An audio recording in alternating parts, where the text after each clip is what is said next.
1 तारीख से दिल्ली में एक बड़ा फैसला लागू किया गया है।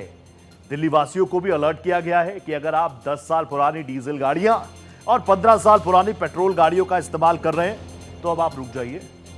दिल्ली में पेट्रोल पंप्स के लिए भी गाइडलाइंस जारी की गई है। पेट्रोल पंप्स पर ANPR सिस्टम लगाए गए हैं। ANPR सिस्टम जो है वो स्कैन करेगा और स्कैन करते ही गाड़ी की लाइफ, कब रजिस्ट्रेशन डेट थी, कब 10 साल पूरे हुए, डीजल गाड़ी है कि पेट्रोल गाड़ी है, और बाकी नॉर्म्स को चेक करेगा। कई पेट्रोल पंप्स पर दिल्ली ट्रैफिक पुलिस के जवान भी तैनात हैं, जिनको यह आदेश किया गया है सरकार की तरफ से। आप जानते हैं लगातार पॉल्यूशन और एक ठोस नीति के तहत NGT की कई गाइडलाइंस थी, आप जानते हैं। लेकिन अब पुरानी गाड़ियों को पूरी तरीके से डिसमेंटल करने के लिए यह बड़ा फैसला है। 10 साल पुरानी डीजल गाड़ियों को तेल नहीं मिलेगा, 15 साल पुरानी पेट्रोल गाड़ियों को पेट्रोल नहीं मिलेगा। कुछ लोग इस फैसले का बहुत स्वागत भी कर रहे हैं, कुछ लोग इस फैसले से थोड़ा खफा भी हैं। कुछ लोग ये भी कह रहे हैं कि हम दिल्ली में पेट्रोल नहीं डलाएंगे, हम NCR में जाकर डलवा लेंगे, वहां तो मिल ही जाएगा। तो अपने अपने रिएक्शन से फैसले जो सरकार करती है, मंशा तो अच्छी होती है, इसमें भी मंशा बिल्कुल साफ है। और मेरे सहयोगी आदित्य द्विवेदी इस वक्त मेरे साथ लाइव जुड़ चुके हैं। आज ये फैसला लागू हुआ, पेट्रोल पंप्स को गाइडलाइंस जारी की गई। आदित्य, कई आम लोग पहुंचे होंगे, किस तरीके के रिएक्शंस आए अब तक, किस तरीके से रिस्पांस मिल रहा है इस फैसले को? देखिए रोहित, बहुत सख्ती के साथ इस फैसले को लागू किया गया है और कोई भी गाड़ी यदि किसी पेट्रोल पंप पर डीजल या पेट्रोल लेती दिख गई तो उसको वहीं सीज कर दिया जाएगा और साथ ही पेट्रोल पंप मालिक पर भी एक्शन होगा। यानी कि किसी भी तरह से कोई मुरव्वत अब नहीं बरती जाएगी। 2009 में जो भी रजिस्टर्ड वाहन है उनको बाहर किया जाएगा। ये पेट्रोल के वाहनों की बात कर रहा हूँ मैं। 2014 में जो डीजल के वाहन रजिस्टर्ड हुए वो भी बाहर होंगे। यानी कि डीजल के वाहन 10 साल की मियाद जैसे ही पूरी करेंगे उनको किसी भी सूरत में डीजल पेट्रोल नहीं मिलेगा और दिल्ली के अंदर वो एंट्री नहीं कर सकते हैं। और जो पेट्रोल के वाहन है वो 15 पेट्रोल और CNG के वाहन। इस तरह से ये जो गाइडलाइन बनाई गई इसका पूरी सख्ती के साथ आज से पालन शुरू हो गया है और इसके लिए सख्त नियम बनाए गए हैं। वाहन सीज तो होंगे ही, वाहन सीज होने के साथ ही 4 पहिया पर 10,000 का चालान होगा और 2 पहिया अगर वाहन है तो उस पर 5,000 का चालान किया जाएगा। कुल मिलाकर के सख्त एक्शन लिए जाएंगे और इसको लेकर के दिल्ली सरकार भी काफी सख्त है। कल ही हमारी बात हुई थी दिल्ली के मुख्यमंत्री से। मैंने तस्वीरें भी देखी आदित्य, मैंने आपकी रिपोर्ट भी देखी। पेट्रोल पंप पर भी खास तौर पर एक रूम बनाया गया है, वहां से निगरानी की जा रही है।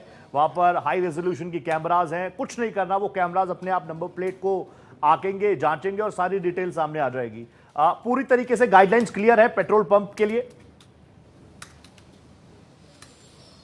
बिल्कुल। देखिए रोहित, इसको लेकर के सारे पेट्रोल पंप्स को गाइडलाइन दे दी गई है और इसके अलावा जिन कैमरों का आप जिक्र कर रहे हैं वो कैमरे लगाएंगे, वो खास किस्म के कैमरे हैं। नंबर प्लेट को वो ट्रेस करते ही उसको वो रीड करेंगे और रीड करने के बाद यदि वो 10 या 15 साल पुरानी गाड़ी है, पेट्रोल की अगर 15 साल पुरानी है, डीजल की 10 साल पुरानी, तो उसको वो तुरंत उसमें एक हॉर्न बजना शुरू होगा, एक सायरन बजना शुरू होगा और जो पेट्रोल पंप में डीजल या पेट्रोल देने वाले, CNG देने वाले, वो अलर्ट हो जाएंगे और उस गाड़ी को वो किसी भी तरह से ईंधन नहीं देंगे। इस तरह की गाइडलाइन है और ये अभी दिल्ली के सारे पेट्रोल पंपों में कैमरे नहीं लग पाए हैं, लेकिन 500 से अधिक पेट्रोल पंपों में ये कैमरे लगा दिए गए हैं। बहुत जल्द सारे पेट्रोल पंपों में ये कैमरे लग जाएंगे और उसके बाद से किसी भी सूरत में डीजल पेट्रोल नहीं मिल पाएगा। लेकिन हाँ, जो निर्देश दिए गए, जो आदेश दिए गए, उसमें कोई भी पेट्रोल पंप अब ऐसे वाहनों को डीजल पेट्रोल या किसी भी तरह का ईंधन नहीं देगा। आम जनता के कैसे रिस्पॉन्स आ रहे हैं आदित्य? आम लोगों से भी आपने मुलाकात की होगी। जैसे मेरी एक जानकार है, उनके पास मर्सिडीज है, 10 साल पुराने, कह रहे सब कुछ बिल्कुल सही है, कोई दिक्कत ही नहीं है, आज तक कभी इंजन तक नहीं खुला है, ना धुआं सफेद है ना काला है, सारी गाड़ी मेरी बिल्कुल टिच है, लेकिन अब मुझे उसको स्क्रैप में बेचना होगा। आम लोगों के रिएक्शंस कैसे हैं?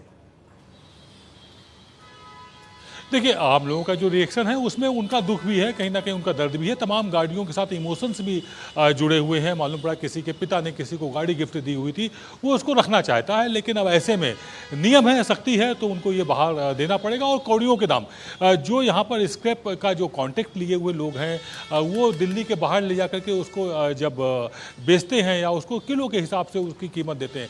मर्सिडीज़ की बात करें अगर, तो महंगी गाड़ी है और काफ़ी महंगी गाड़ी आती है, उसको मेंटेनेंस में काफ़ी खर्च होता है और ऐसे में अगर उसको कबाड़ के दाम में बेचा जाएगा तो काफ़ी तकलीफ की बात है। दरअसल एक दुर्भाग्य है रोहित दिल्ली का, दिल्ली में अभी भी कोई कबाड़ नीति नहीं बनी हुई है किस तरह से क्या प्राइस लगाए जाएंगे इसको लेकर के कोई बहुत क्लियर चीजें नहीं है। तो सरकार को एक पॉलिसी लानी होगी कि किस तरह से पुरानी वाहन को दे करके हम रजिस्ट्रेशन अगर कराते हैं तो उसमें एक छूट का भी प्रोविजन होना चाहिए।